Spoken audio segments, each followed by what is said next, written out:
Mike and Mike's Bags. Today I'm reviewing the Hammer by Big Daddy Cornhole. Let's go ahead and dive in, break these bags down. We'll start with slow side. This is a carpet slow side. It is that herringbone carpet that we all know and love. It's the same slow side you find on the Buffalo Fall X and Fury, B3 Fatal, Cornhole Coastal Creature, the BG Wizard, Wizard L, Sorcerer, the Ninja Streets, the Southwest Capo, the Swag Bags Maniac. You know, I could go on and on. There's a whole list of bags that use this material. It's the more popular of the herringbone materials.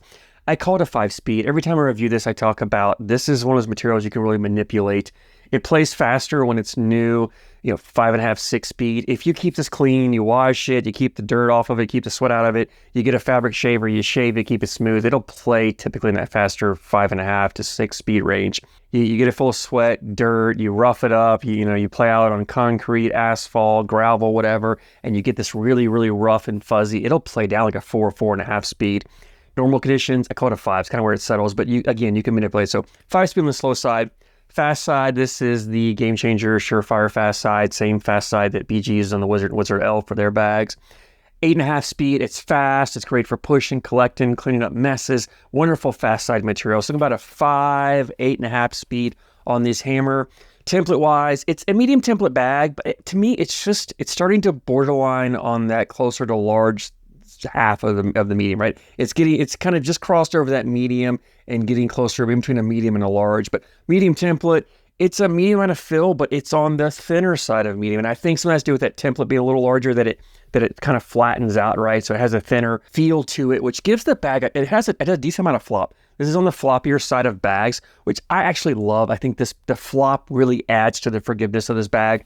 The fill in here also, it's a mixed fill. It's got mostly, I feel some flat discs fill in here. I feel some of that thicker flat fill. There may be some small beads. I really can't tell, but it's a mixed fill, but it favors more on the flat side. So with the flop of the bag and the mostly flat fill in this bag, it has a ton of forgiveness for it. So if you don't throw the flattest of bags, it's not going to punish you with a harsh kick. Now, this herringbone carpet is known for the kick. It has a kick. It always will, no matter what bag, what type of template fill, it's going to have some kick to it. However, by giving it the flop and a mostly flat fill, you take away a lot of that kick. So it minimizes the kick that it has. So if you don't throw a flat bag, you can get away with throwing this if you're looking for a herringbone carpet to throw. It's a very consistent kick, so if you keep that same tilt every time you release the bag, you can adjust your landing and play it no problem whatsoever. The flop in the bag also gives the bag a ton of forgiveness around the hole. So this is one of those bags where it has a larger than normal landing zone, which means if you're missing your mark left or right, as long as you get that corner to get up there and grab the hole, because of the flop, it gets up there, that corner just dips in, it grabs it and pulls the bag back.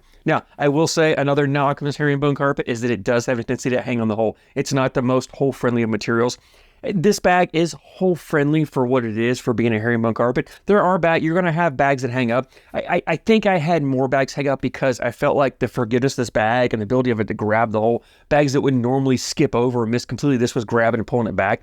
Again, very collectible. I had no problem collecting them. The bag really made up for a lot of my mistakes when I was throwing, because if I hit my marks, it was going in, right? It's when I missed my mark that was the bag would kind of have to do some work to grab and pull it and leave it hanging there. But again, very collectible bag. I had no problem with it. For a herringbone slow side, it was on the hole friendlier side of that. The benefit of this is you have so much control with this material. That's what makes this herringbone so popular, is the amount of control you have with that bag. And I'll talk about it in a moment. I'll talk about playability on this.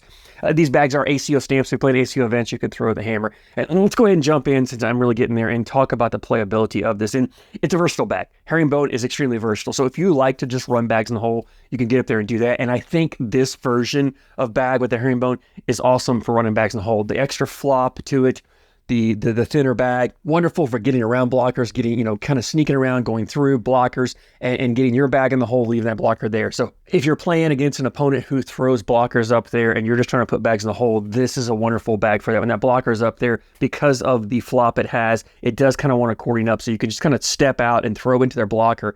Your bag will smash up and kind of spin around.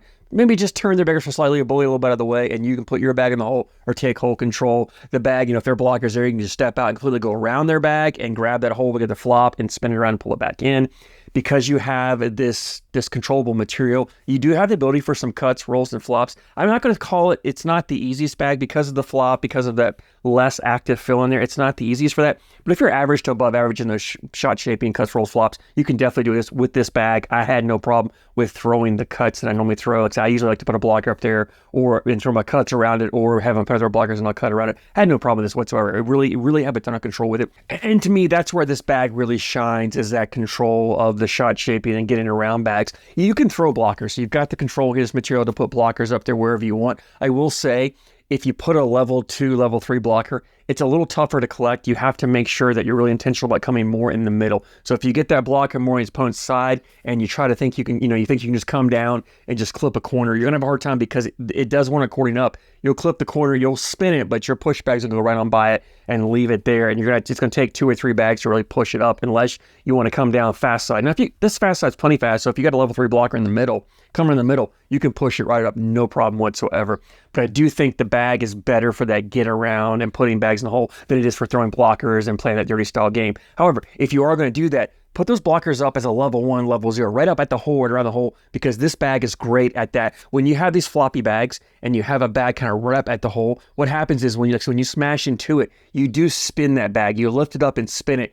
Your push bag goes in, and then this bag will just kind of catch and drip in and fall behind, or it's just hanging there, just waiting for the next bag to go, and it'll fall in with it. So as long as you're putting those blockers right up at the hole, you'll have no problem collecting it. I found when I threw a lower blocker with this bag, I had to leave it more in the middle or on my side so that I could come down the middle and get a full push on and push it up. If I got a little aggressive, went too far on my opponent's side, it was tough to come across. You had the ability to throw cuts, but the cuts didn't always want to grab and ride the bag away. It kind of wanted to push the bag out of the way and go around. So it was a little tougher to collect. Just keep that in mind. I don't think this bag was designed for that full dirty style game. This bag was designed more for the hybrid game, or more for that just putting bags in the hole and giving you options for getting around your opponent's blockers. It does a great job of that.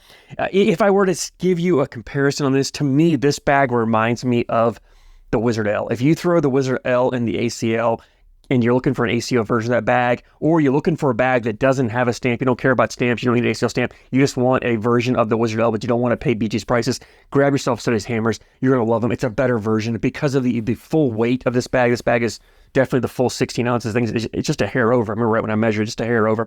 I love the extra weight. This had the weight advantage this has over that Wizard L. Makes it easier for pushing through messes, cleaning up. You don't have to throw extra hard to get the bag up the board. It really, I think that extra weight makes a difference. So if you like the Wizard L, I think you're going to love the hammers even better. So definitely give them a try if you're looking for an ACO version of the bag, or you just don't want to, you want to save some money on that. Leads me to availability. Big Daddy has a website. It's BigDaddyCornholeBags.com. I'll put a link down in the description for you guys as always. These bags run from $65 to $75 as a normal price on there. However, when I was doing this review, I went just a few months ago and looked on the website. They're running a sale. These exact bags are on sale for $50. So if you're looking to buy a set, go jump on there. I don't know how long the sale's going to last. If you're thinking about it, go grab a set. $50 is an incredible price for these. $10 shipping, right? So normally it'd be $75, $85 at full price. Right now on the sale, it's like $60 shipped to you is a phenomenal price for these set of bags. Again, if you've been thinking about herringbone, if you've been thinking about getting a set of these hammers, go grab them. And even if you're not, I think Big Daddy, most all their bags were a sale or discount for the most part. So definitely go check their website out, BigDaddyCornholeBags.com. If you're looking to buy a set. If you throw in the hammers, I'd love to hear your feedback, what you like, what you don't like. Drop a comment down below. Always love hearing you guys' opinions. I thank you so much for your support, and I thank you for watching.